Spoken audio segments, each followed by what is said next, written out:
चाषी अभावी बिक्री समस्या और दर नियंत्रण पाई राज्य सरकार शीतल भंडार प्रतिष्ठा करिथिबा कहउछंती।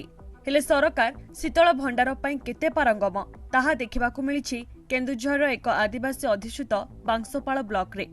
भंडार निर्माणर 8 वर्ष पर कार्यक्षम हेबा परिवर्ते झुलुछि ताला।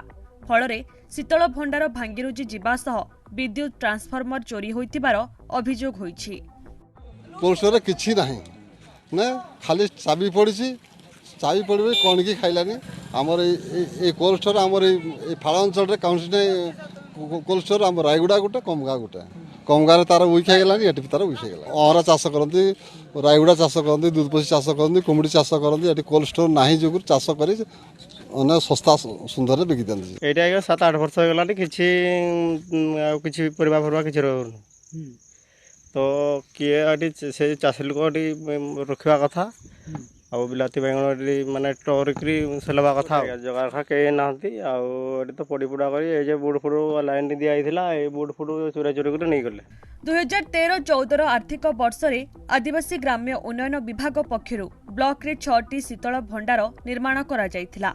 एही 6टी मध्यरु बांसपाल ब्लॉक रो रायगुड़ा और कमंगारे थिबा ए शीतल भंडार एबे नथिला परी कारण जो उद्देश्य नहीं एहार निर्माण होइतिला ताहा साधित होई पारि नाही।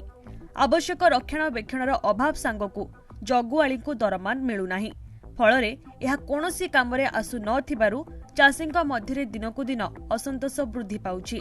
सेपटे घटनार तदंत कराजिबा परे जिलापाल कार्यानुष्ठान नेबे बोली कहिसंती। जेबेठू ए घर तयारी हैला सेबेठू मु एटी जगी आसुची कई आसुनांती कि मु पैसा पत्र आज जाए गोटे टंकाटा भी पाई नहीं कि ए घरर भल मंद कई बुझुनांती मु ए घर पानी गलुची लास्ट ए वर्षा दिन रे सुई पारु नै। एटा जो अपन कहउछन तक हम इंक्वायरी करे पड़िबो कारण यदि कोल्ड स्टोरेज छी तक हम फंक्शनल करिवार पूरा चेष्टा करिवो तक हम चेक करी कि ता पाई जो रेक्टिफिकेशन मेजर दरकार ताको शीघ्र निया जिवो। एबे प्रश्न उठुछि लोकंक अर्थरे निर्मित होइतिबा शीतल भंडार को काहेकि राज्य सरकार जानिशुणी परिचालना कले नाही आ एते कोटी कोटी टंका खर्च करा जिबार तात्पर्य कण एउठु स्पष्ट चाष और चाषीଙ୍କ प्रति केते संवेदनशील सरकार। केन्दुझरु संतोष महापात्र, ईटीवी भारत।